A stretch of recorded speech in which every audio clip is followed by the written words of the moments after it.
can completely change how we deal with the protocol, which would mean that it deals with the issues of governance, it deals with the issues of trade, and it deals with all the other practical issues that are causing legitimate concerns to the communities he represents.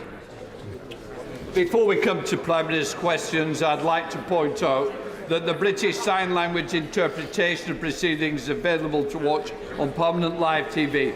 We start with questions to Prime Minister Neil Coyle. Number one, please, Mr Speaker.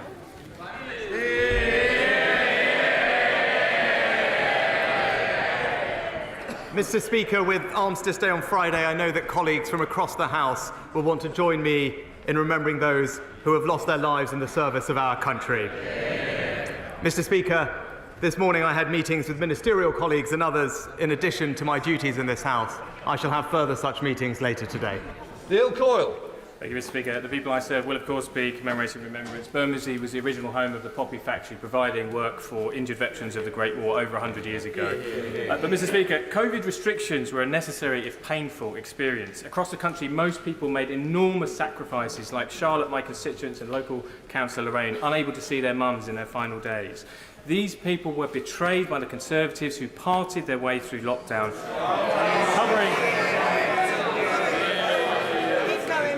You may not like it, but you can all go to eat kangaroo testicles for all I care. But those Conservatives covered Downing Street in suitcases of wine, in vomit and in fixed penalty notices. Can this Prime Minister promise today he will use his power of veto to ensure that no one who received an FPN for breaking COVID laws is rewarded with a seat in the House of Lords? Well, Mr Speaker, what I can say is that this government during COVID ensured that we protected people's jobs, that we supported the NHS to get through the difficult times, and that we rolled out the fastest vaccine in Europe. That's what we did for this country.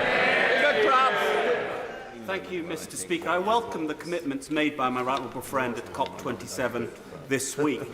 If he wants to do something that really helps get us to net zero, improves our energy security and helps create new opportunities in places like Milford Haven, South Wales, South West England, can I urge him to really throw the full weight of his office behind delivering floating offshore wind in the Celtic Sea and crucially ensure that decisions being taken now by the Crown Estate and the Treasury mean that the economic value, the jobs of this new industry stay here in the UK?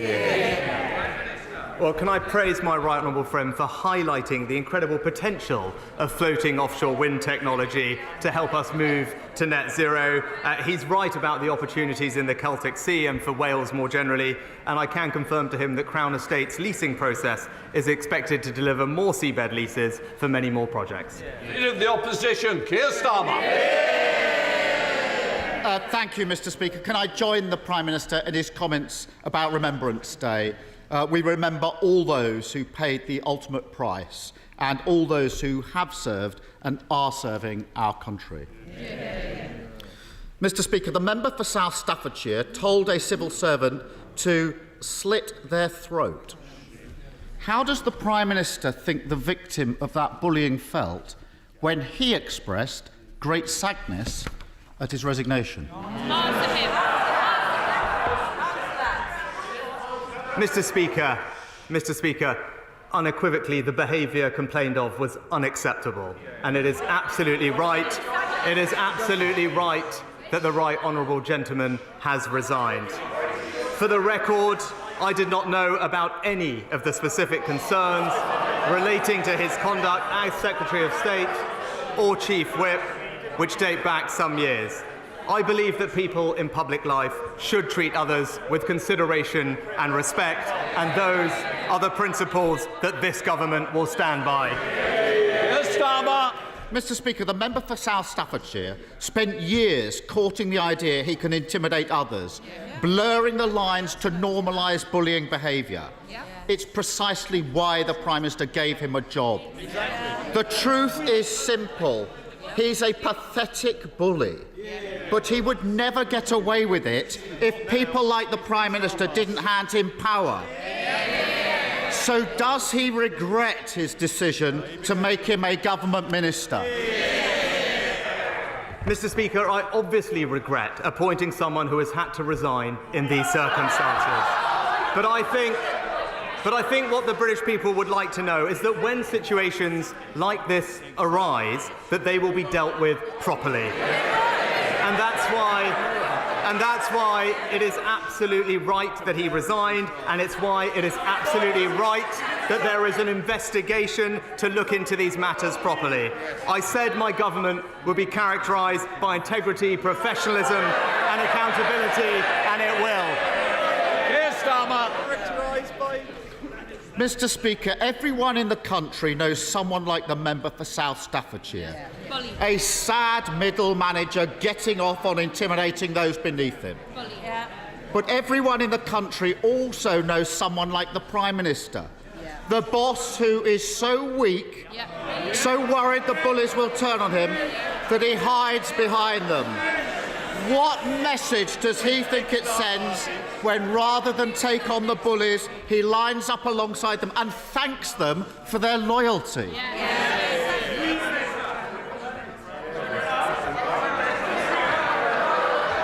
Mr. Speaker, the message that I clearly want to send is that integrity in public life matters. And that is why it is right that the Right Honourable Member has resigned. It is why it is right that there is a rigorous process to examine these issues. But as well as focusing on this one individual, it is also right and important that we keep delivering for the whole country. And that's why this government will continue to concentrate on stabilising the economy, on strengthening the NHS and on tackling illegal migration. Those are my priorities. Those are the priorities of the British people, and this government will deliver on them. Mr. Speaker, the problem is he can't stand up to a run-of-the-mill bully. So he has no chance of standing up to vested interests on behalf of working people. Take Shell. They made record profits this year, £26 billion. How much have they paid under his so-called windfall tax? Mr. Speaker, I was Chancellor who introduced an extra tax on the oil and gas companies. Right, but he talks, Mr. Speaker, he talks about working people. The Right Honourable Member voted against legislation to stop strikes disrupting working people. He voted against legislation to stop extremist protesters disrupting working people. That's because he's not on the side of working people, Mr. Speaker. That's what the Conservatives are for. Mr. Speaker, I'm against all of those causing chaos, damage to our public services and to our economy, whether they are gluing themselves to the road or sitting on the government benches. Mr. Speaker, there was no answer to the question because the answer is nothing. Shell haven't paid a penny in windfall tax. Why? Because for every £1 they spend digging for fossil fuels, he hands them a 90p tax break, and it's costing the taxpayer billions. So will he find a backbone and end his absurd oil and gas giveaway? Well, Mr. Speaker, what the party opposite will never understand is that it's businesses investing that create jobs in this country.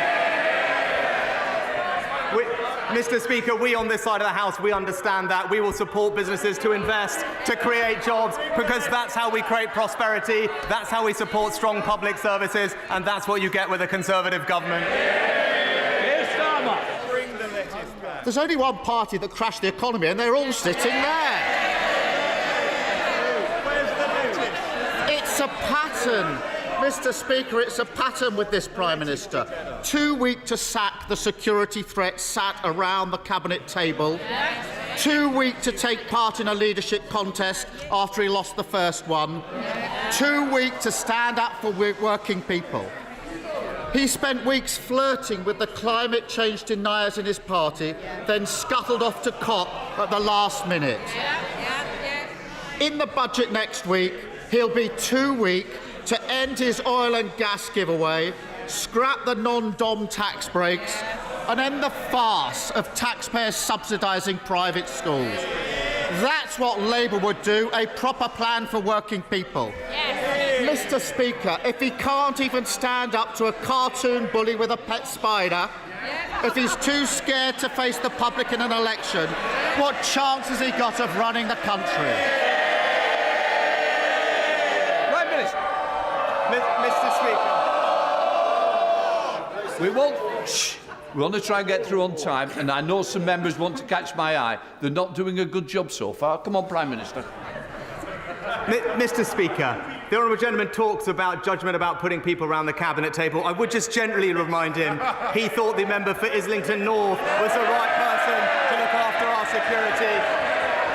But Mr Speaker, the honourable gentleman, he said a lot today. He said a lot today, but it's clear that he isn't focused on the serious issues that are confronting our country. We're strengthening our economy. He's backing the strikers. We're supporting people with energy bills. He's supporting the protesters. And we're tackling illegal migration. He's opposing every measure. The British people want real leadership on the serious global challenges we face, and that's what they'll get from this government.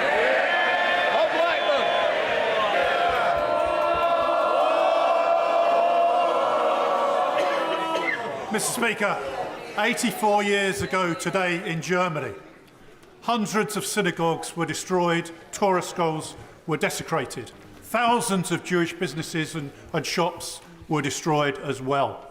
91 Jewish people were murdered, and later 30,000 Jewish men were sent to the concentration camps. So as we commemorate Kristallnacht, let us remember that it was started with anti-Jewish hatred. It became anti-Semitism, and it's still prevalent in society today. So will my right honourable friend condemn anti-Semitism in all its forms, but congratulate the Holocaust survivors who give their testimony year after year, and in particular congratulate the Holocaust Educational Trust for the brilliant work they do in making sure we will never ever forget what happened in the Holocaust. Well, can I thank my honourable friend for his powerful question and his continued work on this issue. I completely agree with him. Anti-Semitism has no place in our society, and we're taking a strong lead in tackling it in all forms. We became the first country to adopt the IHRA definition of anti-Semitism, and the government's independent advisor on anti-Semitism regularly provides advice to ministers on how best to tackle this issue. And can I join him, as I know the whole House will, in praising the work of those survivors who so bravely tell their stories so that we might never forget. SNP leader Ian Blackford. Thank you, Mr Speaker. And can I associate myself with the remarks of the Prime Minister for Armistice? We remember those that paid the ultimate sacrifice, those that continue to serve. And we should also remember the nuclear test veterans who continue to seek justice for themselves. Mr Speaker, last night the Prime Minister suffered the self-inflicted loss of his first Cabinet Minister. A couple of weeks into the job, it turns out this Prime Minister's judgment is every bit as bad as his predecessors.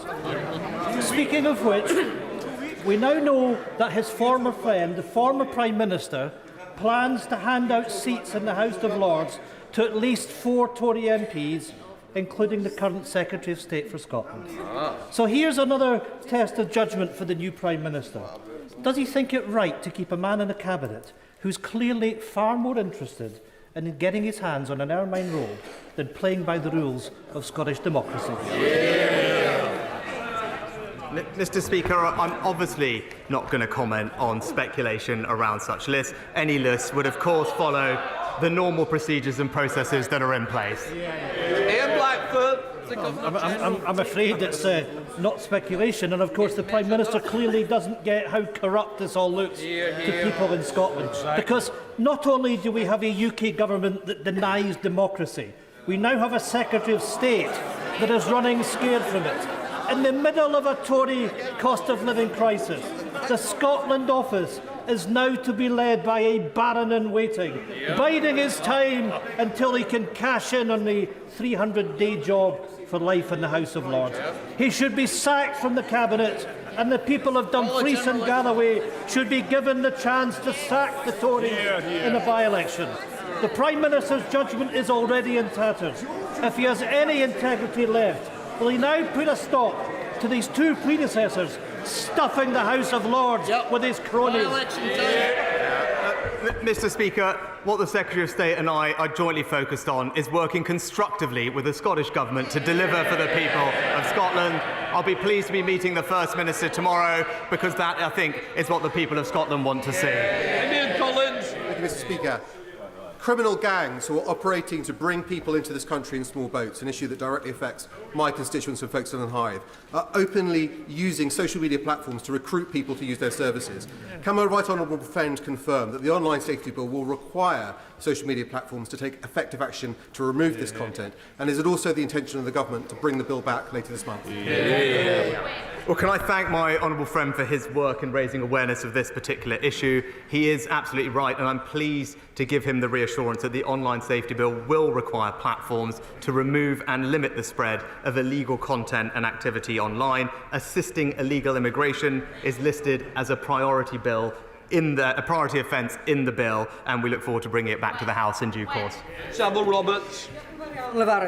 The Prime Minister is struggling to rebuild the Tories' ruined economic credibility after his predecessor scorned the Office for Budget Responsibility. But in a Bloomberg interview just last week, his Trade Secretary disputed OBR forecasts that trade will be 15% lower because of Brexit.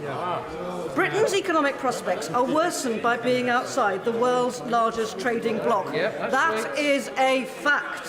So who does he agree with? The OBR or his Tory minister? Well, Mr Speaker, one of the great opportunities of Brexit is our ability to trade more with countries around the world. And actually, I know the honourable lady will actually want to speak to many of the Welsh farmers who are enjoying selling their lamb to the new markets that we have opened up for them. That's what we'll get on and deliver. Villiers. Mr Speaker, excessive housing targets are placing greater and greater pressure on councils to approve development which damages our environment. When the Prime Minister came to Finchley over the summer, he said he wanted to abolish those targets. Will he use the Levelling Up Bill report stage to bring forward government amendments to do that? Mr Speaker, the government is committed to making home ownership a reality for a new generation, and we must build homes in the right places where people want to live and work. But, as the right honourable lady knows, and as I said, I want those decisions to be taken locally, with greater say for local communities rather than distant bureaucrats, and my right honourable friend, the Secretary of State, is happy to sit and meet with her to discuss how best to make this a reality. Mr Speaker, does the Prime Minister remember back in February when he was Chancellor of the Exchequer, when I informed him that due to his incompetence in that job, the children in my constituency would go to bed that night with no food in their tummy and no heat in their homes? What is he now going to do as Prime Minister to make sure that in every community in our country, children aren't in that situation in this hard winter ahead? Well, Mr Speaker, the absolute best way to ensure that children do not grow up in poverty, which is something that none of us want to see, is to ensure that they do not grow up in a workless household. And the record under these governments is that 700,000 fewer children are growing up in workless households, and that's because Conservative governments create jobs for people, Mr Speaker, and that's the best anti-poverty strategy that we have. Mr Speaker, on Friday I visited a bridging hotel in my constituency that is currently housing 77 Afghan refugees, as local organisations search for permanent accommodation for them following the success of Operation Pitting. Many of the refugees I met held highly skilled jobs back in Afghanistan, including a doctor, international athletes and government ministers. Can the Prime Minister assure the House that our government will do more to support these highly skilled individuals to enter the UK workforce? Well, it's nice to hear from my honourable friend again this week, and I can reassure him that we are completely committed to supporting Afghan refugees into the employment opportunities here in the UK. The Department for Work and Pensions has a full programme in place, and I can also tell him that our Refugee Leads Network brings together refugee organisations and DWP to connect those refugees with employment opportunities, and I look forward to seeing the fruits of that programme with him in the near future. Bradshaw. 5 years ago, the government belatedly launched a review into the security risk posed by handing thousands of mainly wealthy Russian and Chinese nationals so-called golden visas so that they could live in Britain. It also promised to publish the results of that review. Why hasn't it? Well, Mr. Speaker, we did indeed review and indeed end the visa that the honourable gentleman is raising. The Home Office is currently conducting the right way to replace that visa with something that is more sustainable going forward and protects our security interests. I'll be happy to have the Home Secretary write to him with an update on that process. Siobhan Bailey. Thank you, Mr.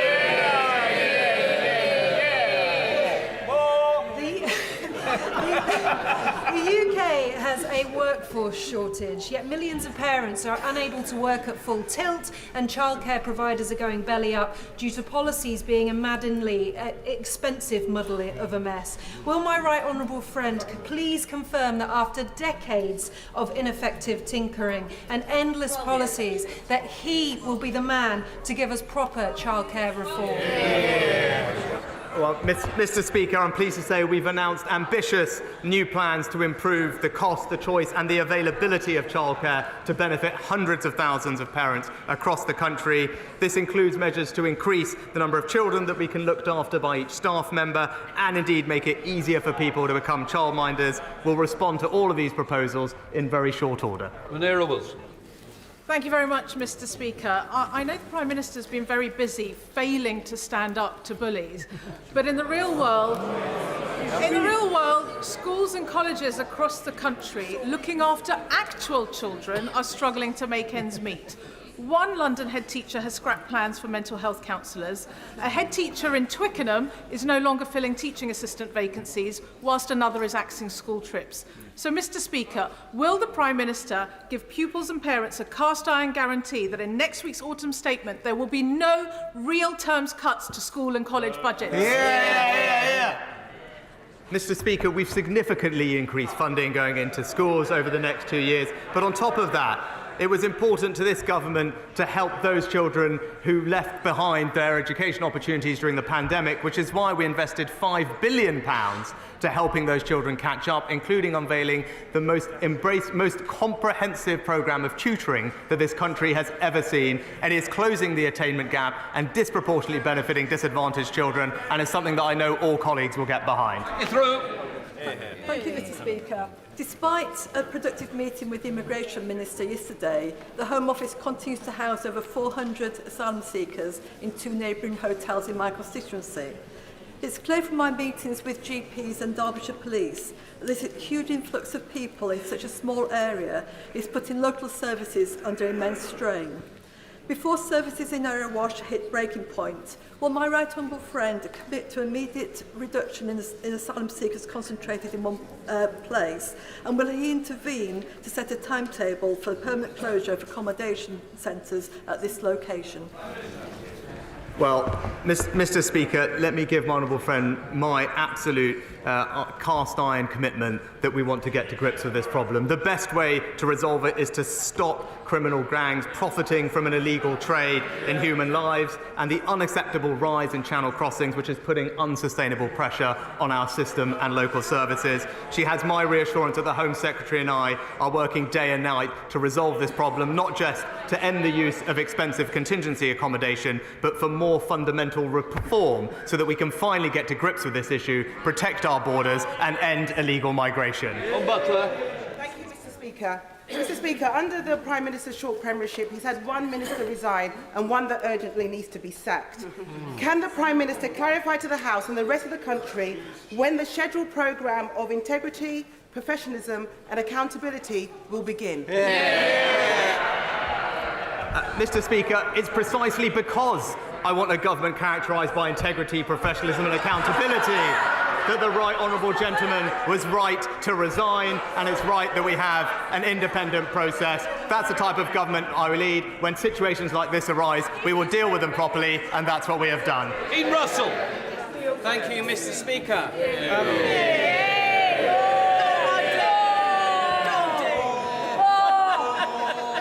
How is it? It's quite amazing, isn't it, when a minister's come from his post to get more cheers. Come on, Dean Russell. Thank you, Mr Speaker, and thank you to my colleagues. Just like the Prime Minister, I was very fortunate to join the Royal British Legion in becoming a Poppy volunteer recently. I joined colleagues in Abbots Langley, and I was part of Les Vetterse's team. And this week I'll be joining Tony Griffiths and his team in the Tudor Ward in Watford. Mr Speaker, I would like to ask if the Prime Minister will join me in thanking all of the Poppy Appeal volunteers across the country and in my constituency for their work to ensure that we always remember those who have made the ultimate sacrifice. And if the Prime Minister, or perhaps the Minister for Veterans, will also visit Watford to meet our heroic veterans who we owe so much. Thank you. My honourable friend is a fantastic champion for Watford, and it is a pleasure to join him in thanking the Royal British Legion's Poppy Appeal volunteers, both in Watford and across the country. There is no greater sacrifice than those who lay down their lives in the service of our nation, so I'm proud, as many others are, to support the Poppy Appeal and to honour our veterans. Carl Turner. If the Prime Minister or any member of his many households became unwell, would he start ringing the GP surgery at 8 o'clock each morning to not get an appointment? Would he go off to accident and emergency and wait 12 hours to be seen? Would he call an ambulance which wouldn't come? Or would he use some of his £750 million unearned wealth to pay privately and see somebody there and then? Well, Mr Speaker, I'm very grateful, and let me put on record my thanks to the fantastic team at the Friarage Hospital in Northallerton who provided excellent care to my family over the years. But the Honourable Gentleman is right to highlight the issue of people waiting unacceptably long for treatment that they need. That's why we've put record funding into the NHS to help with backlogs and waiting times this winter. It's why the Health Secretary and the Chancellor are discussing how best to deliver the reforms that we need, because I want to make sure that everyone gets the care they need, and we will continue to invest in more doctors, more nurses and more community scans so that we can deliver exactly that. Thank you, Mr Speaker. Blackpool is due to benefit from a £300 million private sector-led regeneration project which will deliver thousands of new jobs for my constituents over the years ahead. To deliver this ambitious new project, we need support with a £40 million package of relocating the existing court complex which currently occupies the site. Various Secretaries of State have been very supportive of the project so far, so is the Prime Minister able to give me an update on when we can receive some good news about how we can get this project off the ground?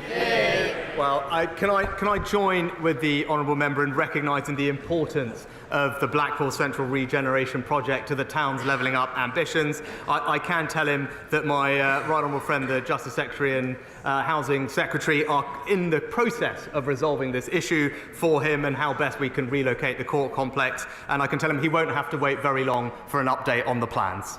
Come on. Mr Speaker, it is a critical time for our steel industry, hit by massive energy costs and low demand, at a time when we need to support our industry to adapt to build the green technologies that we will need. Does the Prime Minister agree that our sovereign capability and our national security is dependent on a strong UK steel industry? And if so, will the government not sit on its hands? And what is the Prime Minister's plan for steel? Mr Speaker, I'm proud of our track record. Not only did we support one steel company in South Wales during coronavirus that needed our assistance, which we were pleased to do, we also have provided over £2 billion to support energy-intensive industries, including steel, with high energy bills, and, thanks to the work of my colleagues, removed the tariffs on exporting steel to the United States. But she has my assurance that we will continue to support steel because we recognise its importance to our economy and to our communities up and down the country. Chris Loader. Thank you, Mr Speaker. Supermarkets such as Morrisons are abusing their dominant market position on fuel, charging up to 20p per litre more in Bridport than other towns in the region, thus preventing West Dorset residents from benefiting from the very unusual reduction in market price these days. Will the Prime Minister agree to meet with me to discuss what action can be taken against these commercial predators who harm our local residents in this way? Well, Mr Speaker, as Chancellor, I was pleased to cut duty by 5p a litre, the biggest ever cut in fuel duty to help motorists in our country. But I recognise the concerns the honourable gentleman raised. That's why we asked the Competition and Markets Authority to conduct an urgent review of the market. There are some actions to be considered coming out of that review, and I look forward to meeting with him and working with the CMA to explore its recommendations in more detail. Liam Byrne. Thank you, Mr Speaker. Tomorrow, across my constituency of Hodge Hill, I'll be delivering food bank collection crates because once more our food banks are running out of food. Does the Prime Minister understand the despair my constituents feel that he, as one of the richest men in Britain, is doing so little? They don't like the truth, Mr Speaker. Does he understand the despair my constituents feel that he is doing so little for the poorest in Britain by refusing to cancel the £3 billion tax break for non-doms who profit from our country but won't make our country their home? Well, Mr Speaker, I'm proud of my and this government's track record in supporting the most vulnerable in our society, and that will always continue. And it is a bit rich hearing from the gentleman the first person who reminded us what happens when the economy gets crashed by a Labour government. That's no way to help people. We will build a strong economy. That's what enables us to support the most vulnerable. That's what enables us to support strong public services.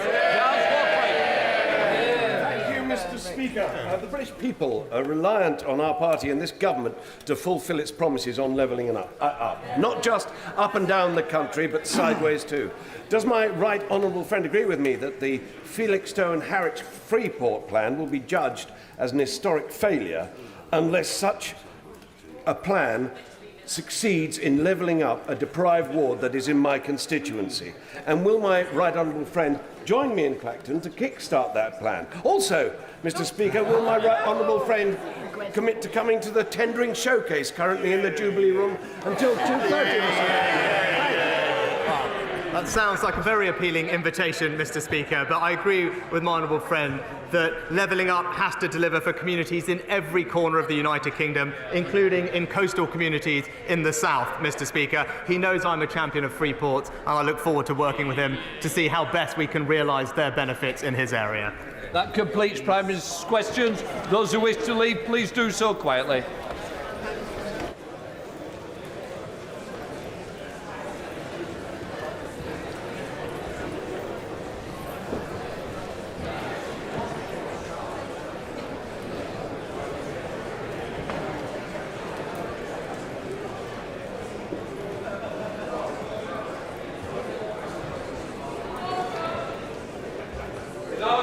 First statement, Prime Minister, COP27. With permission, Mr Speaker, I'd like to make a statement on COP27. Prime Minister, points of orders come after the statements. Sorry, Prime Minister. Oh, he's literally just out. I'm glad you... Sorry? What's he saying? It can't relate to the PMQs. You didn't ask a question. We'll deal with it afterwards. Prime Minister. Thank you, Mr Speaker. With permission, I'd like to make a statement on COP27, which I attended in Sharm el-Sheikh on Monday. When the United Kingdom took on the UK presidency of COP, just 1/3 of the global economy was committed to net zero. Today, that figure is 90%. And the reduction in global emissions pledged during our presidency is now equivalent to the entire annual emissions of America. Now, there is still a long way to go to limit global temperature rises to 1.5 degrees. But the historic Glasgow Climate Pact kept that goal within reach. And the whole House, I know, will want to join me in paying tribute to my right honourable friend, the member for Reading West, for his inspirational leadership as COP President. The question at this summit, Mr Speaker, was whether countries would deliver on their promises. I'm pleased to say that our nation will. We have already cut our carbon emissions faster than anyone else in the G7, and we will fulfil our ambitious commitment to reduce emissions by at least 68% by the end of the decade. Now, I know that some have feared Putin's abhorrent war in Ukraine could distract from global efforts to tackle climate change, but I believe it should catalyse them. Climate security and energy security go hand in hand. Putin's contemptible manipulation of energy prices has only reinforced the importance of ending our dependence on fossil fuels. So we will make this country a clean energy superpower. We will accelerate our transition to renewables, which have already grown fourfold as a proportion of electricity supply over the last decade. We will invest in building new nuclear power stations for the first time since the 1990s. And by committing £30 billion to support our green industrial revolution, we will leverage up to £100 billion of private investment to support almost 500,000 high-wage, high-skilled green jobs. Mr. Speaker, there is also no solution to climate change without protecting and restoring nature. So at COP27, the UK committed to £90 million to the Congo Basin. As part of £1.5 billion we are investing in protecting the world's forests. And I co-hosted the first meeting of our Forest and Climate Leaders Partnership, which will deliver on the historic commitment to halt and reverse forest loss and land degradation by 2030. Now, central to all our efforts is keeping our promises on climate finance. So the UK is delivering on our commitment of £11.6 billion. And to support the most vulnerable who are experiencing the worst impacts of climate change, we will triple our funding on adaptation to reach £1.5 billion a year in 2025. In Glasgow, the UK pioneered a new global approach, using aid funding to unlock billions of pounds of private finance for new green infrastructure. So I was delighted to join President Ramaphosa to mark the publication of his investment plan, which delivers on this new model. South Africa will benefit from cheaper, cleaner power, cutting emissions, while simultaneously creating new green jobs for his people. And we will look to support other international partners in taking a similar approach. We also made further commitments to support clean power in developing countries. This included investing a further £65 million in commercialising innovative clean technologies and working with the private sector to deliver a raft of green investment projects in Kenya.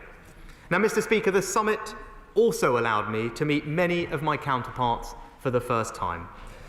With the Egyptian President, I raised the case of the British-Egyptian citizen Alaa Abd El Fattah, and I know the whole House will share my deep concern about his case, which grows more urgent by the day. And we will continue to press the Egyptian government to resolve this situation. We want to see Alaa freed and reunited with his family as soon as possible. With President Macron, we discussed our shared determination to crack down on criminal smuggling gangs. And I also discussed illegal migration with other European leaders too. We are all facing the same shared challenge, and we agreed to solve it together. And finally, I had good meetings with the new Prime Minister of Italy, the German Chancellor, the President of the EU, the President of Israel, and the leaders of UAE, Kenya and Norway, as well as the UN Secretary General. In all of these discussions, the United Kingdom is acting with our friends to stand up for our values around the world, to deliver stability and security at home. Tackling climate change and securing our energy independence is central to these objectives. So even though we may now have handed over the presidency of COP, the United Kingdom will proudly continue to lead the global effort to deliver net zero.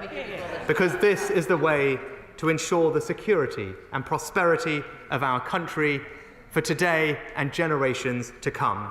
And I commend this statement to the House. Call the Leader of the Opposition, Keir Starmer. Thank you, Mr. Speaker. Can I thank the Prime Minister for advance copy of his statement?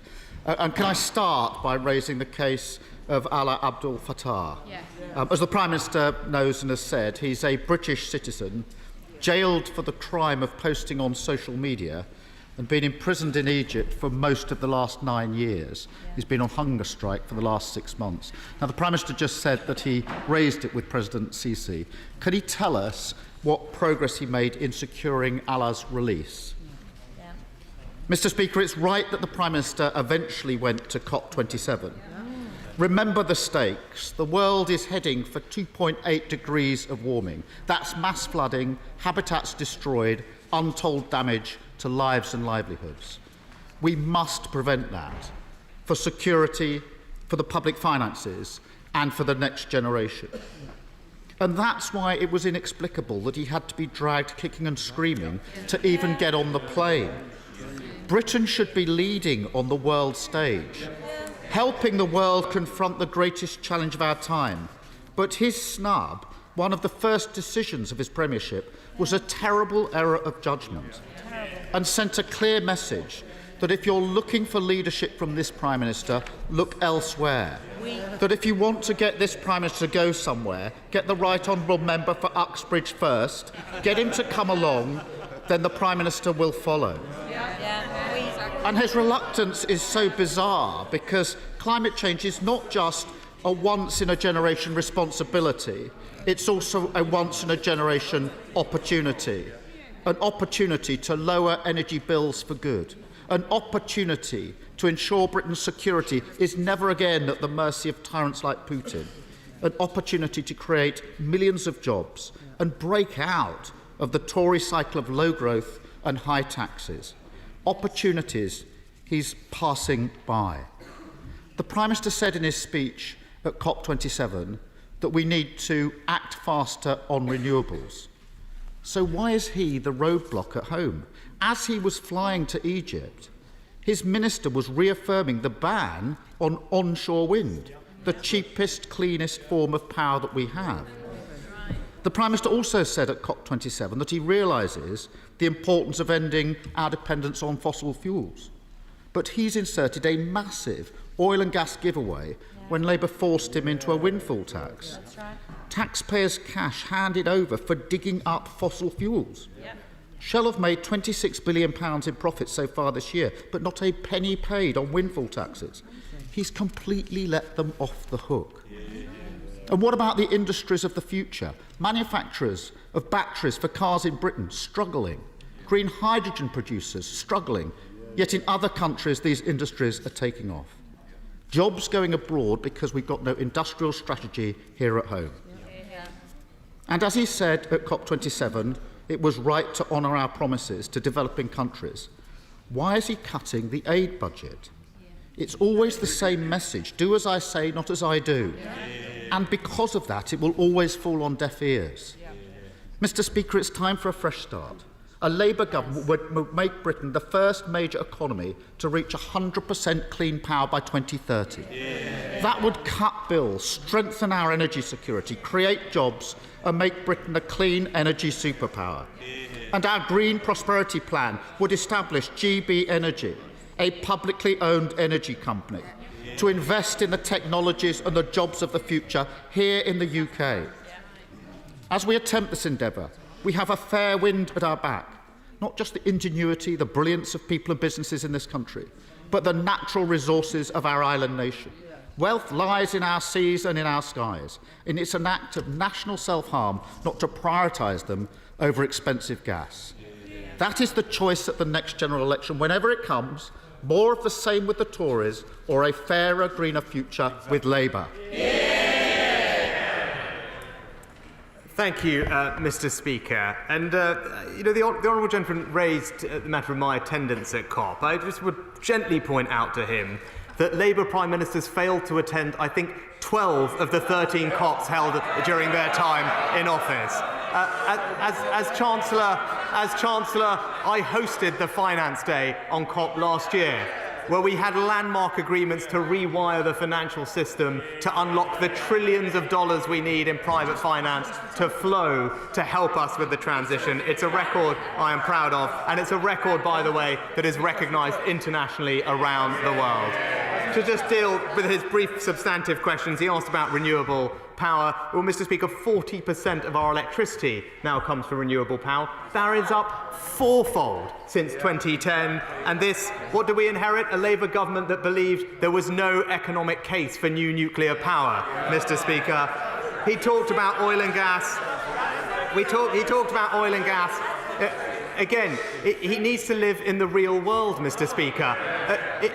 Oil and gas are going to be a part of our energy mix in the transition for the several years ahead, and it's simply pie in the sky to pretend otherwise. The Independent Committee on Climate Change has even recognised that, and the carbon footprint of having homegrown gas is half the footprint of importing it from abroad, so it is a sensible thing to do. Well, look, Mr. Speaker, our plan is the right plan. It's realistic, it's credible, it's delivering for the British people, as well as delivering on our climate adjustments. I think his own Shadow Chief Secretary described his climate plan as, quote unquote, a borrowing plan. And we know where that leads us, Mr. Speaker. It's not the right thing for the British people.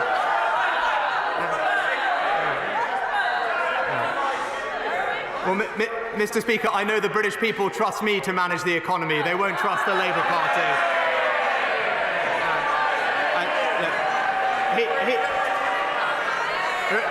He might be focused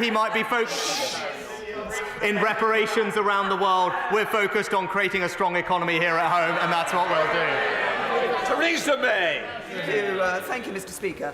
Can I welcome my right honourable friend's statement and also welcome the continued commitment that he and the government are showing to net zero by 2050 to tackling climate change. He's absolutely right to talk about the creation of high-skilled, high-wage green jobs as we green our economy. But people need to have the training and the skills and education to be able to take on those jobs. What are the government's plans in relation to education and training for green skills? My right honourable friend is absolutely right, and I thank her for her warm comments. I point her to our record investment in apprenticeships in particular, but also to the new lifelong learning entitlement, which acknowledges that people will have to retrain at any point during their life to take advantage of the new economic opportunities that are coming our way, and I'm pleased that we'll be rolling out that programme over the coming years. 2 minutes. Ian Blackford. Thank you, Mr. Speaker, and can I thank the Prime Minister for advance sight of his statement, and let me also welcome the Prime Minister's last-minute change of heart to actually attend COP27. But I'm afraid, whether he likes it or not, his initial instinct telling him not to attend will be long remembered and rightly remembered. It means he now has a major job in convincing people that he is truly committed to the challenge of climate change. And of course, that commitment starts with our own domestic targets, but it is vital that our collective commitment also extends to those in the global south. Nations and peoples are being damaged the most by a climate crisis that they have contributed the least to. These are the poorest people on this planet, and they always seem to be paying the highest price. That is why it is so right and so necessary that loss and damage was on the formal COP agenda for the very first time. I'm proud to say that through the leadership of our First Minister, Scotland has become the first developed nation to pledge finance to address loss and damage.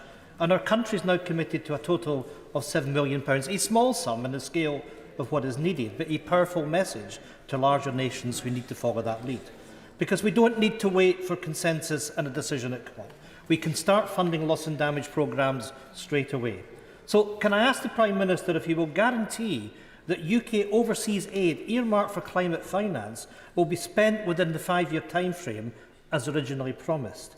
And can he also guarantee that the total aid budget won't be slashed further in the autumn statement next week?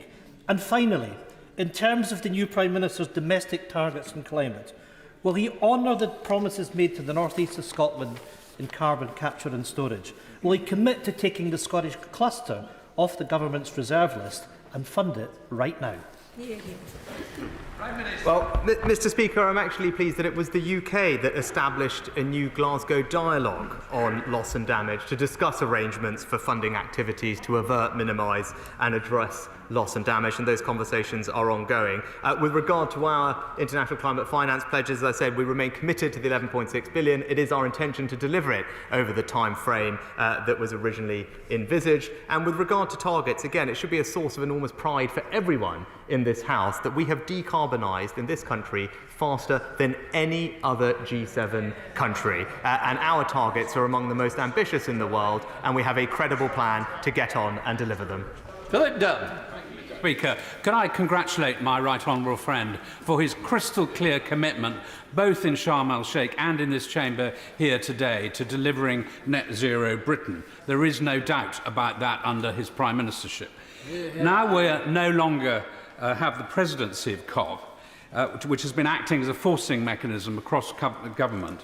Can he clarify how he intends that his government will deliver our ambitious nationally determined contribution to reduce emissions across the disparate strands of government departments?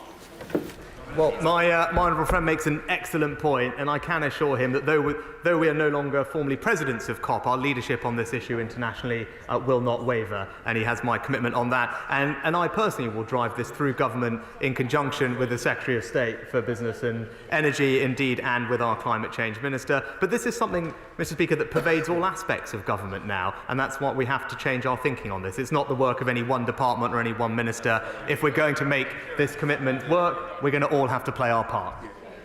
John Trickett. Thank you very much. And given the scale of what's about to happen to our planet, every single one of us must do what we can to alleviate the problems which we're facing. But 1%, the 1% richest people on our planet are responsible for the same amount of global emissions as the poorest 50%. Does the Prime Minister accept that unless we tackle the issues of social justice, we will not resolve the problems of climate change? And was he comfortable that one of the worst polluters in the planet, Coca-Cola, sponsored the recent meeting of COP? Well, Mr Speaker, as we've been discussing, I believe we do have a moral obligation to help those countries with the transition to net zero, and I'm proud to say that we are playing our part in doing that. And it was great at COP to sit down with leaders from many of those emerging market countries that are benefiting from the investments from our country to help them with the transition, and they recognise the leadership role that we are playing. Greg Clark. Thank you very much indeed, Mr Deputy Speaker. We need to create jobs and prosperity as we transition to net zero. And in battery technology, we're world leading in the research, but we need to manufacture batteries here. Now, given the concerning news about British Volt, will the Prime Minister and his colleagues commission an urgent review of how we can deliver the gigafactories that are necessary in this country in the short term to make sure that we have a continuing vibrant car manufacturing industry? Well, I thank my honourable friend, and I'm pleased to say I think it may have been his idea that we created the Faraday Battery Challenge, but I was pleased to support that as Chancellor with £200 million of funding. He's right about the importance of building a domestic gigafactory capability. I was pleased with the announcement from Envision and Nissan in Sunderland. There's more in the pipeline, and we have the Automotive Transformation Fund available to support those projects to build the vibrant ecosystem that he and I both want to see. Davey. Mr Deputy Speaker, can I welcome what the Prime Minister said at COP, that tackling climate change goes hand in hand with lowering energy bills, improving our energy security and hurting Putin in his illegal war in Ukraine. However, I am alarmed that at home the Prime Minister has banned onshore wind, one of the cheapest and most popular forms of renewable energy. So will the Prime Minister confirm whether his priority is cutting people's energy bills, improving Britain's energy security and tackling global climate change, or keeping the dinosaurs on his backbenchers happy? Why won't he get rid of the ban on onshore wind? Mr Speaker, it started so well. We are committed to reducing people's bills and to having more forms of renewable energy, and our track record on this is superb. 4 times more than in 2010, the amount of renewable energy. Zero carbon energy now accounts for half of our electricity needs, and we are poised to do more. Offshore wind is the thing we are focusing on, along with nuclear, and we are now a world leader in offshore wind, and it's providing cheap forms of electricity and energy for households up and down the country, and alongside nuclear, that's how we'll transition to a cleaner grid. Chris Grayling. Thank you, Mr Deputy Speaker. Can I thank my right honourable friends for getting our environmental strategies back on track. We clearly have a major issue, not simply around carbon, but also about the loss of biodiversity, both on land and at sea. And I welcome what he says about our support for the Congo Basin. We have in a month's time another crucial summit in Montreal, the CBD summit, where further decisions will be taken about how we tackle the loss of biodiversity internationally. Can I ask him to ensure that the United Kingdom plays the fullest possible part in those discussions and a leadership role in tackling this issue going forward? My honourable friend is absolutely right, and there were very many moving statements from leaders across the globe at COP on this particular topic, and it's something that I can confirm to him, we are widely acknowledged around the world to be a leader on for putting this on the agenda last year in Glasgow. The Secretary of State for the Environment will be attending that COP in Montreal, and also our world-leading Environment Act commits us to reducing the decline in biodiversity and species loss, and I look forward to working with him to deliver on it. Sarah Champion. Thank you, Mr Deputy Speaker. Prime Minister, of course I welcome any investment to the Global South to mitigate against the horrific damages of climate change. But is this new money? Is it coming out of the existing ODA budget? What's being cut if it is coming out of the existing ODA budget? Exactly. And also, as Chancellor, you made savage cuts to climate mitigation programmes. Are you going to be replacing those? Mr Speaker, as Chancellor, yes, I did make difficult decisions to ensure that our public finances were on a sustainable trajectory. That's not something that I'm going to shy away from, because I think we've all seen what happens when the government doesn't command the confidence of the international markets when it comes to borrowing and debt issues. And I thought in that context it was reasonable to temporarily reduce our ODA budget until our public finances are in a better place, and that is a commitment that I stand by. But we are remaining committed to the £11.6 billion in international climate finance that we committed at the time, and those announcements have come from that budget, and it's very welcome that we're able to continue delivering that, even though we are facing some other difficult decisions on other topics. Teresa Villiers. The Prime Minister has emphasised the very substantial investment being made in climate-related measures both at home and overseas, but will he share with me reservations about the idea of spending trillions more pounds on so-called reparations payments as advocated by the opposition at a time when the public finances are already in Quite right. My right honourable friend is absolutely right. That is not the right approach, and it's worrying to hear the members of the party opposite suggesting that it is. What we are doing is fulfilling our obligations to help those emerging markets transition to a cleaner future, and we're doing that in a way that supports them, but also supports British companies who are able to provide those investments and create jobs here at home as well. Jeremy Corbyn. Deputy Speaker, I'm grateful for my continued rent-free tenancy in the Prime Minister's head. But if in future he could just let me know when he intends to speak about me, that would be helpful. That's the norm in the House.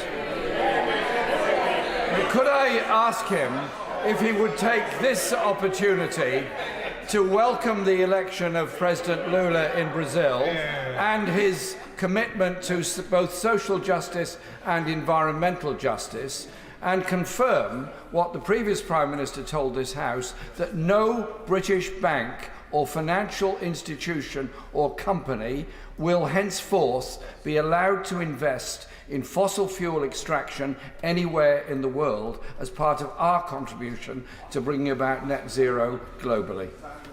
Well, I thank the honourable gentleman for his question. If he could ask the Leader of the Opposition maybe to give me advance sight of his questions, I'll be happy to then let him know if I need to bring him up on questions of security. But look, I agree with him on the importance. I agree with him on the importance of ending international finance for coal-fired power plants. It was a landmark agreement that the COP President and the UK Presidency achieved at COP. 90 other countries have signed up to it at a minimum, and it's key. I'm keen to make sure that we deliver on those commitments and we push them through the international financial system. Vicky Ford. Thank you, Mr Speaker. My Essex constituents absolutely get the impact of climate change because they saw it firsthand in those awful fires last summer. Many of them also get that unless we help other countries to mitigate and adapt to climate change, we will see even more unsustainable migration, and that will impact us at home. So it's great that my right honourable friend has reconfirmed our commitment to the investment amounts that we promised in Glasgow, that he has reconfirmed our commitment to deliver those on time, and can he confirm that we will continue to work with other countries to make sure those investments are made on time? Can I thank my honourable friend for all her work in this area? It's an area that she's rightly passionate about and has made an enormous difference in, and I look forward to receiving her continued advice on how we can deliver on our commitments. I'm pleased to give her that reassurance, and actually our doubling of our international climate finance commitment was a catalyst for many other countries around the world, as she knows, doing the same, and we want to now make sure that all that money is spent and spent well, and that's what we'll do. Caroline Lucas. Very much, Mr Deputy Speaker. The Prime Minister just said how important it is to keep our promises on climate finance, and I agree with him. Can he explain why he doesn't seem to agree with himself, since his government hasn't kept its climate promises? He's not delivered the $300 million that we still owe to the Green Climate and Adaptation Funds. When are we going to see that? Will he ensure that all new climate finance is new and additional, not being raided from an ever-diminishing aid budget? And finally, does he recognise that the moral obligation that he talks about must now extend beyond mitigation and adaptation to address loss and damage? And specifically, will he support the establishment of a finance facility for loss and damage at COP27? Well, Mr Speaker, I've already made the point on loss and damage that we established the Glasgow dialogue to see how best to take forward those discussions. I'm not going to preempt the discussions that are happening at COP, but I would make the point that this is not the same as reparations. I think the Honourable Lady understands that, but that is not what is on the table, and that is clear in the language that's being debated at COP. At COP26, the Prime Minister was very successful in mobilising hundreds of billions of international private capital to support the challenge of net zero, which seems to me a much better deal than Labour's plan, which will place a huge burden on British taxpayers. So can my right honourable friend tell me what further steps he will do to consolidate London's leadership as a centre for green finance? This is something that my honourable friend knows well, and indeed he was responsible for the retail green sovereign bond that we issued here, first in the world to do so. He deserves credit for that. But I'm pleased that London has now, I think, for the second or third year in a row, been named the world's leading place for green finance. There's a range of initiatives that we're taking forward around disclosures to make that even more of an advantage for us, and including more carbon trading. And I look forward to getting his advice on how we can make that aspiration a reality. Neil Griffith. Deputy Speaker. Well, the Welsh Labour Government is setting up a publicly owned company to accelerate investment in onshore wind and other renewables, thus reducing emissions, increasing energy security and using profit for the public good. So given that onshore wind is the cheapest form of renewable energy, when will the Prime Minister now step up to the mark, match the Welsh Government and bring forward an accelerated investment programme of onshore wind across England? Well, Mr Speaker, I think there's been a slightly checkered history of Labour councils doing publicly owned energy companies from memory in Nottingham. It's not a model that I think we want to emulate. But what I can tell her, we are supporting Wales with the transition. We've invested in the Holyhead Hydrogen Hub, which is a potential opportunity in the future. We're looking at nuclear sites and indeed, as we heard earlier from our honourable friend, the huge potential of floating offshore wind in the Celtic Sea, which will also all be good for Wales. Steve Ryan. So obvious that we have a Prime Minister who is so personally committed to this agenda, and my constituents really appreciate that, as does their MP. The Prime Minister knows how important the Solent Freeport in his old neck of the woods could be to my constituents and much further afield. So will he and his government work with us, not least given that part of the Solent Freeport is based at and around Southampton Airport, on sustainable aviation fuels, which is an area this country has a really good lead in already and could be really to our advantage, as well as lead to a whole new future of clean air travel? I thank my honourable friend for his kind comments. He's right about the potential for the Freeport, which I'm pleased to champion, not least as a Southampton boy, but also about the opportunity for sustainable aviation fuel, where it is clear, actually, in conversations with industry, that we are in a position of world leadership on this issue. I was pleased to invest about £200 million to help commercialise 2 sustainable aviation fuel plants, but what I'm encouraged by is that the private sector is actually taking that, investing far more to bring this to reality, and that's an exciting development for the UK. Rachel Maskell. Thank you, Mr. Deputy Speaker. the Prime Minister has a challenge about getting money out of the door. The Bio-Yorkshire project, which will bring transformation, the biggest Green New Deal before this government, needs the funding. But the funding has been committed, but just not released 2 years down the line. So when is he going to bring that funding forward so we can bring the transition we need to the technologies of the future to address climate change? Well, Mr Deputy Speaker, I agree with the Honourable Lady that we need to invest in innovation, and that's why we have a £1 billion net zero innovation portfolio, because ultimately it will be the technologies of the future that help us solve this problem. I'd be very happy if she writes to me to look into the specific bid that she's got in. Selwood. Mr Deputy Speaker, could I welcome the Prime Minister's attendance at COP27 and our commitment to climate change. This is the biggest long-term strategic challenge that the globe faces as we test the limits of our fragile planet. But net zero is a long way off. These problems we face today, extreme weather patterns, including floods, increased crop failures, the scale of which will further erode global insecurity, with vulnerable states subject to desertisation, food shortages and rising sea levels. Will the Prime Minister recognise that the burden in meeting some of these challenges will actually fall on our armed forces, both domestically and internationally? And could I ask him that, therefore, this is not the time to cut the defence or international aid budgets?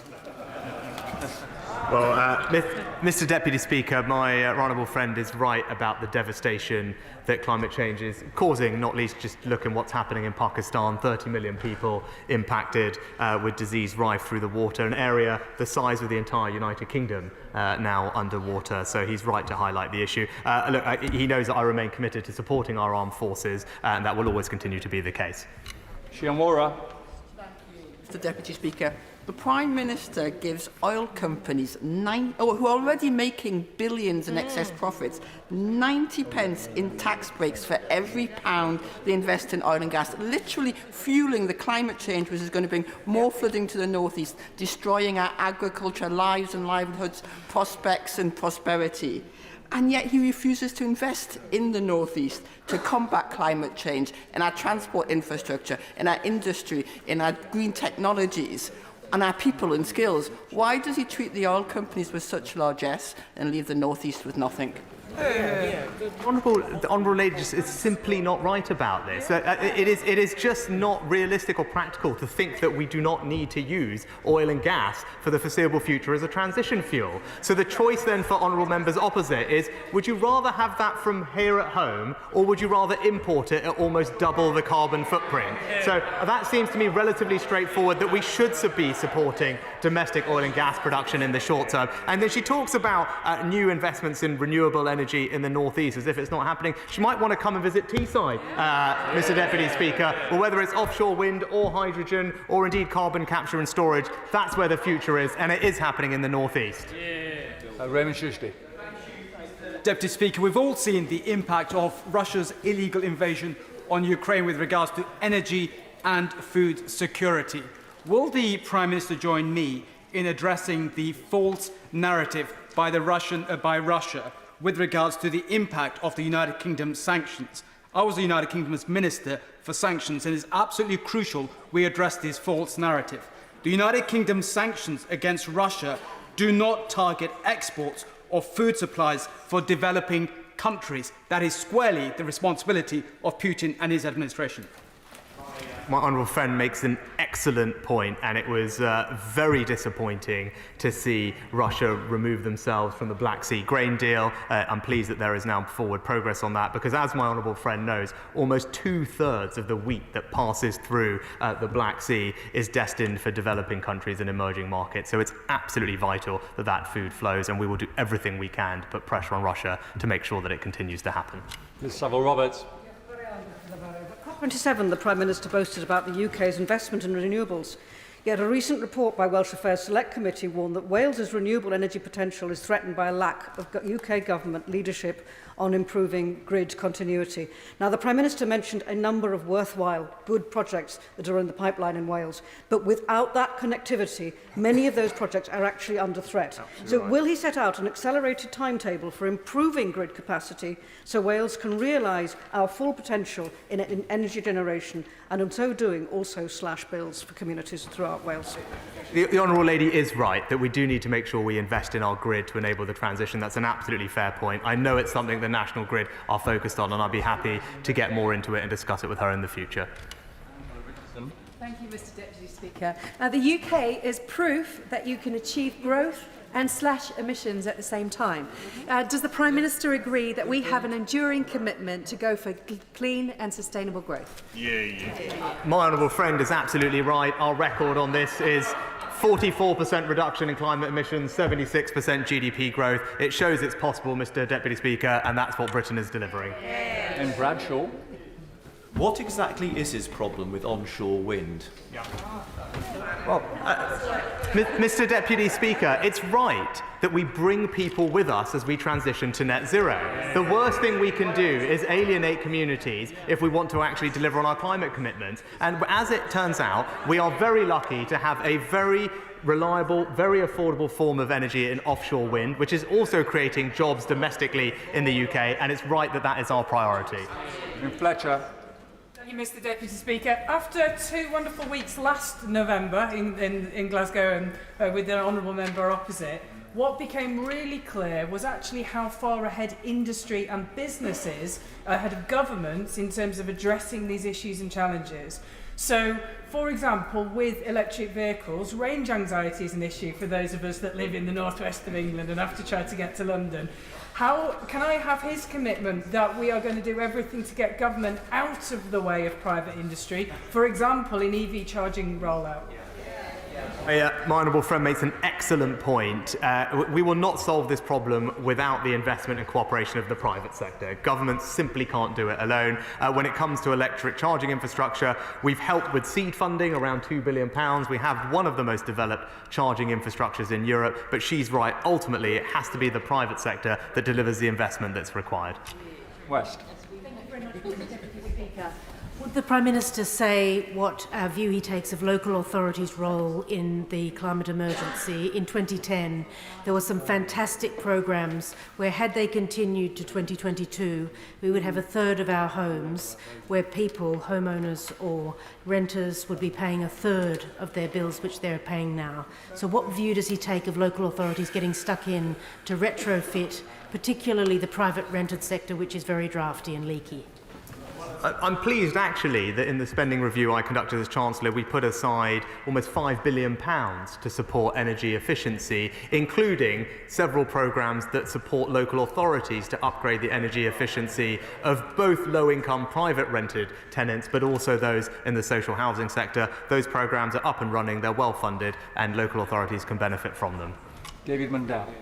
Thank you, Mr Deputy Speaker. I'm delighted that this government sees nuclear power as part of the low-carbon future and that its skills are part of the green economy. But does my right honourable friend share my disappointment that the First Minister of Scotland and our SNP Green Coalition government continue to block nuclear development in Scotland, depriving constituencies like mine of important potential jobs? And perhaps it's an issue he might raise with her when he meets her tomorrow. The honourable gentleman is right about the importance of nuclear power. We believe it can provide around a quarter of our energy mix by 2050. It's zero carbon, it's secure and baseload source of power. That's why we've enabled more funding for advanced forms of nuclear technology like AMRs and SMRs, and it would be good if we could spread those benefits across the whole United Kingdom. Sammy Wilson. Speaker, in the relentless and obsessive pursuit of net zero, the government is now adopting policies which are contradictory and in some cases dangerous.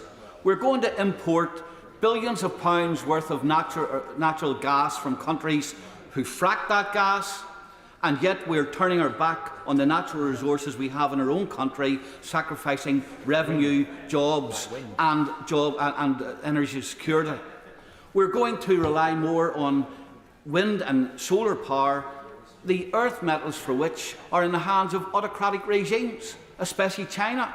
And we're importing wood from America to burn in a power station in the United Kingdom at a cost of billions to the electricity consumers. Whilst these policies might be welcomed by the chattering classes, Does he understand the bewilderment, frustration and anger of those who struggle to pay their electricity bills and are worried about energy security? Well, Mr Deputy Speaker, I actually agree with the honourable gentleman about importing LNG, and that's why I would keen to encourage more exploitation of our domestic oil and gas resources here in the North Sea. So he and I are aligned on that. We've conducted a new North Sea licensing round, which is leading to about 100 new licensing applications. That will increase jobs in the UK, it will increase our energy security, and that's the right thing to do.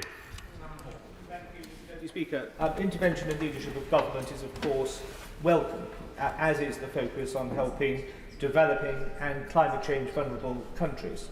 Can I ask my right honourable friend what initiatives are being considered, or indeed could be considered, for business to share their technologies and intellectual property and so on with expertise to help those countries move forward far more quickly than we have been able to do? It is, after all, business that is going to lead the research and development in this field that is going to solve the global problem which we all face.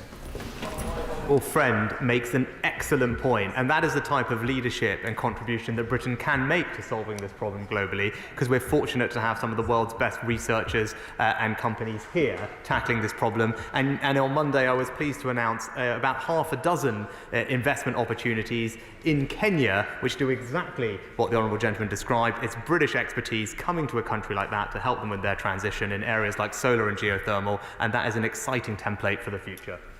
Smith. Thank you, Mr Deputy Speaker. Why is the Prime Minister banning onshore wind, the best renewable energy?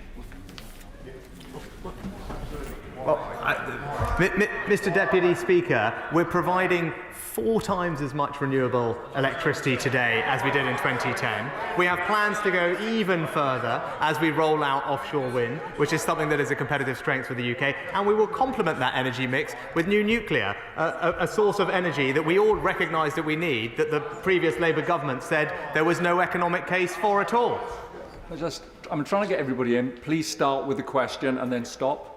Nikki Aiken. Thank you, Mr Deputy Speaker. Can I thank the Prime Minister for his statement today on COP27, and particularly for highlighting his discussions on migration with other European leaders. Does he agree with me that if we are to sort the migration crisis that we've got, that we must all work together to help those developing countries with their climate change challenges, so that we can also deal with the migration crisis?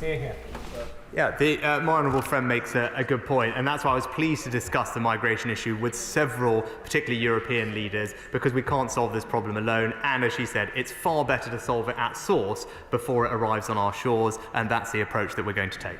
Chris Bryant. Thank you. Mr Deputy Speaker, the Prime Minister said that he and his party are more trusted by the British public on the economy. Well, there is one way of testing that, isn't there? It's a general election. We'd be happy to have that. But let me ask him whether he'd like to come and visit the Rhondda to see the problems that climate change is already bringing to one of the poorer constituencies in the land, in terms of flooding, in terms of runoff from the mountains, in terms of housing stock, which is very elderly and difficult to insulate, and a local authority which has already got a £12 million extra budget next year just to keep the lights on and the schools and the leisure facilities running. Will he come and visit the Rhondda and try and sort out some of these problems? Well, Mr Deputy Speaker, one of the things the honourable gentleman mentioned was energy efficiency. As I said, we've got billions of pounds in programmes to support local authorities to improve the energy efficiency of homes, particularly in deprived communities and those in low incomes. Those adaptations can save them hundreds of pounds on their energy bill, and I'd urge his local authority and others to engage with us to deliver them. Rory. Thank you, Mr Deputy Speaker. As we've heard today, energy security has never been more vital, and the journey to net zero is also our journey to energy sovereignty, and it'll also mean lower bills and more reliable, less volatile prices for our domestic market. Does my right honourable friend agree with me that Cornwall will play a vital role in this, offering lithium, floating offshore wind and deep geothermal energy? And can I extend an invitation to the Prime Minister to come and visit my businesses and see the work that's going on in the southwest? Well, I'd be delighted to, Mr Deputy Speaker, and she's absolutely right about the importance of building resilience in supply chains like lithium. And I know my colleague is focused on our critical mineral strategy that was raised earlier as well. That is right, and Cornwall can play a key part in improving our resilience and security. Thank you, Mr Deputy Speaker. We are on the highway to climate hell. With a foot still on the accelerator, says Antonio Guterres. His government is good on making plans, making promises, setting targets, but poor on delivery. Will he therefore re-establish the Department for Energy and Climate Change to coordinate a whole government approach, given that delivery of net zero is fragmented and not on track? Well, actually, Mr Deputy Speaker, we are on track to meet all the climate targets that we've set. Our track record is that we have met them all. They are the most ambitious in the world, and it is a whole government effort. I can reassure her of that, and every minister in the government is committed to doing what they need to do to deliver on our ambitions. Bailey. Thank you, Mr Deputy Speaker. In expertise terms, Stroud is the greenest constituency in the greenest county of Gloucestershire, so I welcome the important challenge about what net zero means to everyday people, because we are providing the solutions. Does my right honourable friend agree that government programmes like Jet Zero and expert green tech businesses like those in Stroud are going to be pivotal to the UK, meeting our targets here affordably for our constituents and helping other countries with climate challenges? My honourable friend is absolutely right, and this is why this can be a win-win. There are already hundreds of thousands of jobs in the UK that are involved in our transition to net zero. Not only is that good for our economy, but it's that expertise that is helping other countries make the transition, and we need to make sure that all our funding, all our policies are geared to supporting her fantastic businesses in Stroud, because that's the right thing to do for not just us, but for the world as well. Thank you, Mr. Deputy Speaker. I wrote to the Prime Minister asking him to make representation to the Egyptian President about the case of my constituent Jessica Kelly's husband, Karim Emra, who's an Egyptian human rights activist who was imprisoned. We managed to campaign to get him released, but he's the subject of a travel ban and an asset freeze. Did the Prime Minister raise that case along with Alaa Abdel Fattah? And secondly, does the Prime Minister think it's right that his government should divert billions of pounds of aid funding away from those who are most vulnerable to climate change and other risks when he's already made the aid budget cuts? Well, Mr Deputy Speaker, we're not diverting funding. We'll remain committed to the £11.6 billion of climate finance that we outlined last year. And I raised, in general, the topic of human rights with the President, and I'm keen to see a release for the detainees, as are other countries, and we'll continue to press on all those matters. Mr Speaker, would the Prime Minister join me in thanking Lord Goldsmith for his work at COP27 in persuading Indonesia, home to globally important forests, to play a key role in the new Forest and Climate Leaders Partnership? And when he goes to Indonesia for the G20 summit, would my right honourable friend perhaps discuss with President Jokowi opportunities for energy transition finance, marine energy cooperation, and starting work together on a green-tinted free trade agreement? Well, not only will I pay tribute to the work of Lord Goldsmith on this particular issue, I also pay tribute to my honourable friend for his knowledge and engagement in the region. He deserves praise and credit for that. And he's actually right about the exciting opportunity to do what's called a country platform, actually, with Indonesia to bring public and private finance to help Indonesia with its energy transition. And I'm hopeful we can play a big part of that. Speaker, is his refusal to approve onshore wind generation the reason why he can't commit to 100% clean energy by 2030? So, Mr Deputy Speaker, I think the Labour Party's plans were called incredible and unrealistic when it comes to climate change at the last election. Our plans are practical, they are credible, and they are the most ambitious in the developed world. So I feel very good about them, but we need to do this in a realistic way that actually brings people along with us, and that's what our targets do. Ben Spencer. Thank you, Mr Deputy Speaker, and I thank my right honourable friend for his statement. Today, Just Stop Oil protesters have been on the M25 causing disruption and misery to my constituents, including causing problems of access to my local hospital. Does my right honourable friend agree with me, rather than illegal stunts that endanger lives, these protesters should look at our record of delivery on net zero, from renewables to the Glasgow Climate Pact, and work constructively with us to deliver on our environmental ambitions? I completely agree with my honourable friend, and I sympathise with his hard-working constituents who are having to deal with this kind of disruption. That's why we're moving ahead with legislation to give the police the powers they need to stop this type of extremist protesting, disrupting the lives of working people. And I very much hope the party opposite actually join us in supporting those changes. Diana Johnson. Deputy Speaker, will the Prime Minister urgently press ahead with carbon capture storage in the Humber? It's the largest industrial emitter of carbon. And it's not right that the British taxpayer should just pay for this. Shouldn't multinational companies that emit carbon also have a role to play in financing carbon capture storage? The Honourable Lady is absolutely right about the importance of carbon capture and storage, which is why we've committed to investing £1 billion to develop a couple of clusters over the next several years. She'll know the announcement that have been made for the ones, and she's right also that it can't just be about what the government does. Our money is designed to catalyse the investment necessary from private companies, and that's what I hope to see happen. Stafford. Thank you very much, Mr Deputy Speaker. I welcome my right honourable friend's speech at COP27, and especially his commitment to supporting green private finance projects. But does he agree with me that we should be supporting private firms who back all sustainable ESG principles, not just those exclusively pursuing net zero? Yes, that is actually a very good point from Honourable Friend, and we do need to have a broader approach to this, and that's what we will do as a government. There's a broad range of things that actually the UK is leading on when it comes to sustainability standards, and I look forward to getting his input on how best we can take that agenda forward. Gavin Davies. Yes, the Prime Minister will know that every year 8 million people die from air pollution, 63,000 in Britain, and that by 2050 there'll be as much plastic in the sea as fish. So will he firstly invoke World Health Organization air quality standards in Britain as legally enforceable and encourage that at COP27, but also look at my plastics bill on the order paper today, which suggests we shouldn't be exporting plastics, that manufacturers should pay the cost of recycling, and we should forge ahead with a global plastics treaty in COP27.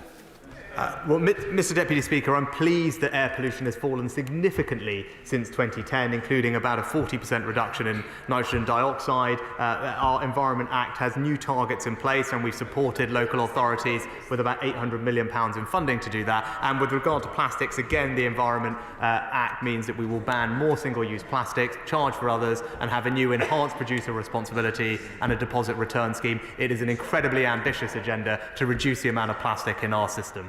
Thank you, Mr Deputy Speaker. I'm proud that my Vauxhall constituency is leading the way with so many of my constituents concerned about global warming. My local council, Lambeth Council, was the first local authority in London to declare climate emergency, leading the way on policies to clean up the air. But we know that this action needs more than just local leadership, but national and international. So it was sad that the Prime Minister failed to show that by his reluctance to attend COP. So will he match the commitment for my constituents by showing his commitment and financing to help address this important issue? Well, Mr Deputy Speaker, we have given that commitment, £11.6 billion in international climate finance, but as we've discussed, it's not just about what the government can do. We need private sector and private finance to help with the transition, and that's why all the changes we're making to the financial system are equally important, because that's where we'll unlock the trillions of dollars required. Andrew Jones. Speaker, across the world, economies are facing huge challenges caused by Putin's war in Ukraine. Does the Prime Minister agree that tackling climate change and achieving energy security are aligned, and that the war in Ukraine has made progress on domestic sustainable energy production even more urgent? My honourable friend is spot on. These two things go hand in hand. Greater energy security will help us meet our climate ambitions. We want cheaper, safer, cleaner forms of energy here at home, and that's what our plans are delivering.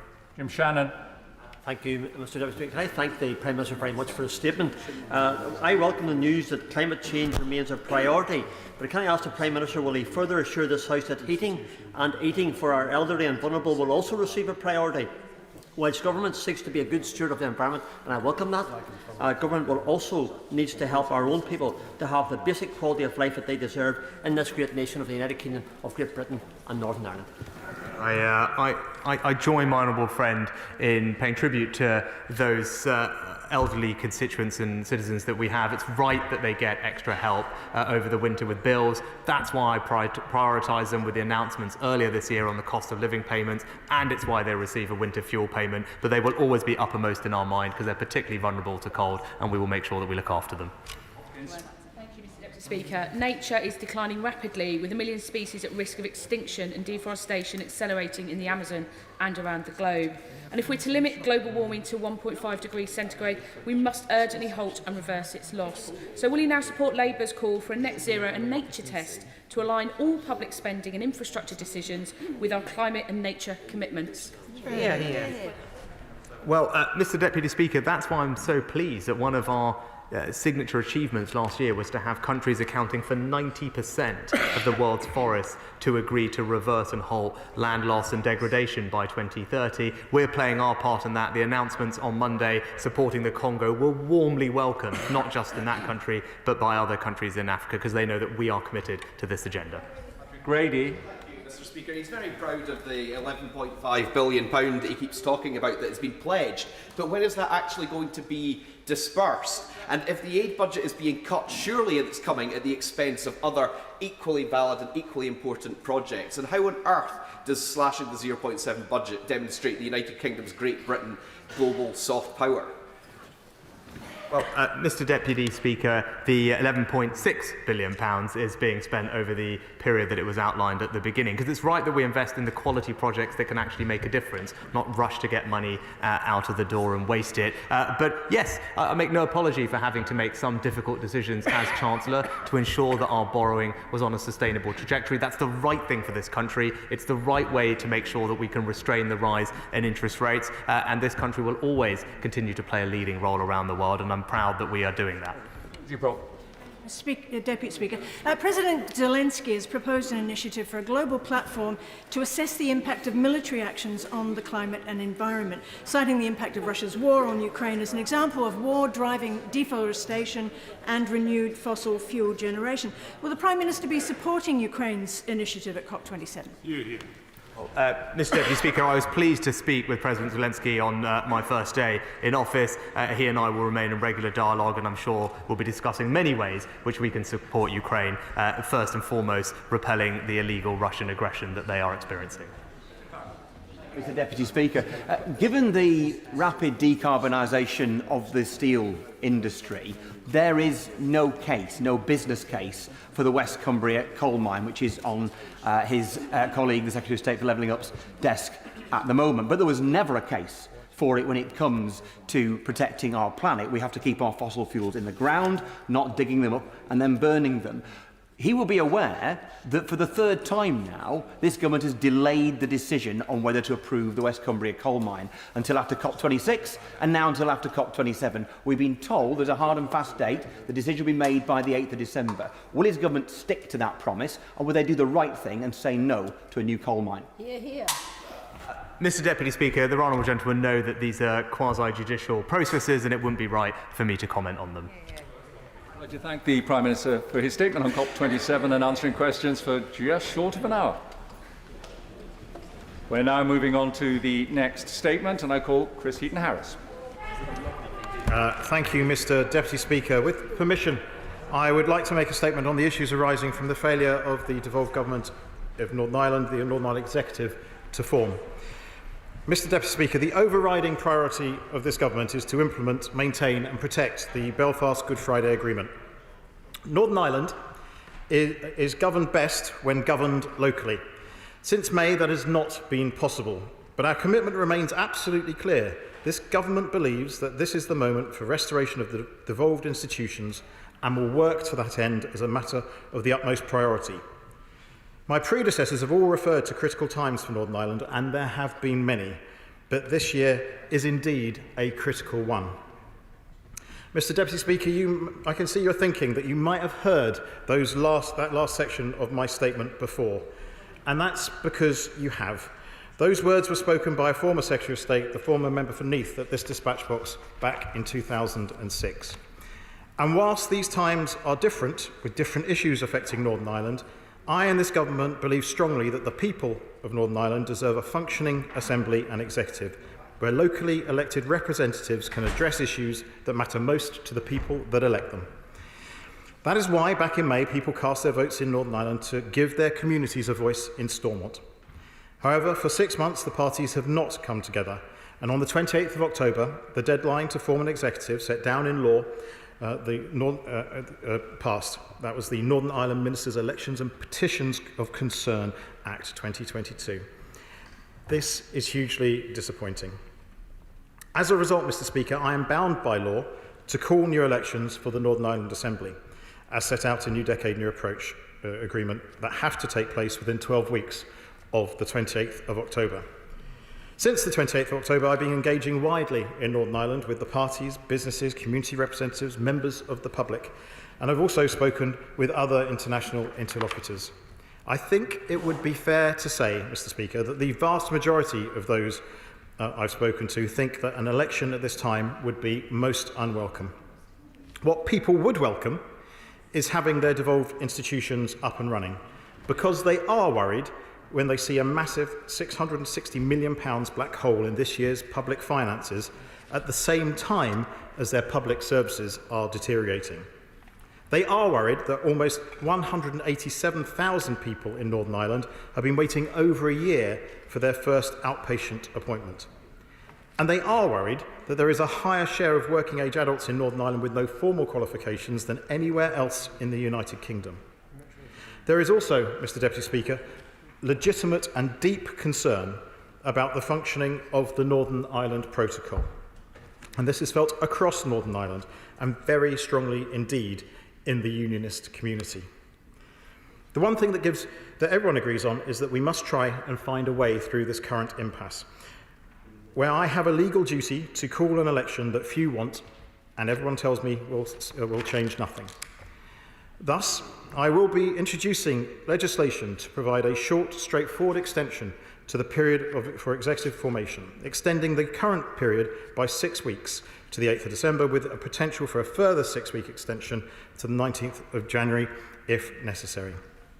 This aims to create the time and space needed for talks between the UK government and the European Commission to develop, and for the Northern Ireland parties to work together to restore the devolved institutions as soon as possible.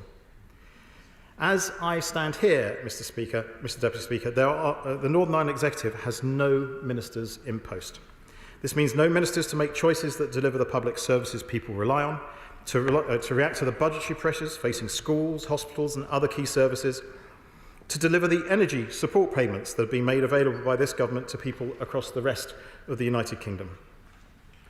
Before leaving his post, the Northern Ireland Finance Minister highlighted a £660 million in-year budget black hole, but there are no ministers in the executive to address this.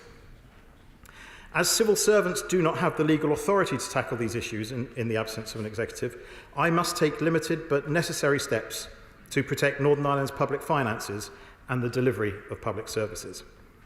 So, as has been done before, the legislation I introduce will also enable Northern Ireland departments to support public service delivery, make a small number of vital public appointments, like to the Northern Ireland Policing Board, and address the serious budgetary concerns I've already mentioned. And when so many are concerned about the cost of living in Northern Ireland, I know the public there will welcome a further measure I intend to address. Another matter addressed by the former Secretary of State, who I quoted earlier. People across Northern Ireland are frustrated that their members of the Legislative Assembly continue to draw a full salary whilst not performing all of the duties they were elected to do. I will thus be asking for this House's support to enable me to reduce MLA's salaries appropriately. Mr Speaker, let me end by repeating that the overriding priority of this government is to implement, maintain and protect the Belfast Good Friday Agreement. This has been the bedrock of so much of the progress in Northern Ireland over the last quarter century. There are some, Mr Speaker, who have called for joint authority of Northern Ireland in recent days, and let me just say this will not be considered. The UK government is absolutely clear that the consent principle governs the constitutional position of Northern Ireland, under which Northern Ireland is an integral part of the United Kingdom. We will not support any arrangements that are inconsistent with that principle. In addition, we remain fully committed to the long-established three-stranded approach to Northern Ireland affairs. As we approach the 25th anniversary of the Belfast Good Friday Agreement, I found myself reflecting on the fact that political progress in Northern Ireland has so often required courage, understanding and compromise. I hope the measures I have announced in my statement today allow some extra time for these qualities to be displayed once again, and I commend it to the House.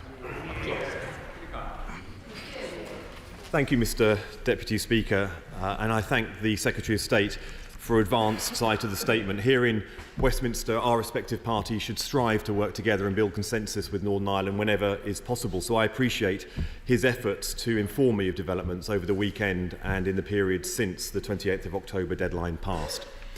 Tony Blair was right when he called the peace process a responsibility that weighs not just upon the mind, but the soul. So I understand the difficulties the government is facing. When we talk about the elections in Northern Ireland, it is worth repeating that power sharing, as frustrating as it can be, is the essential and hard-won outcome of the Belfast Good Friday Agreement, and the principle of consent is fundamental to it. The fact that we have been without an executive since February damages that agreement that we all cherish. It has also hit public finances. The Independent Fiscal Council has been clear that the lack of executive has made it harder to manage the pressure of inflation. The cost of living crisis is hitting Northern Ireland particularly hard. The government must urgently implement the support it has promised. If the government delays any further, it must give the people of Northern Ireland an explanation beyond simply saying that it's complicated. The Labour Party has taken a constructive approach to the challenges posed by the absence of devolution. We have called for any of the three Prime Ministers in that time to use their great office to bring parties together. So can the Secretary of State confirm when the current Minister for the Union, also the Prime Minister, will be visiting Belfast? We have also we have taken all parties on their own terms. Will the Secretary of State consider bringing all parties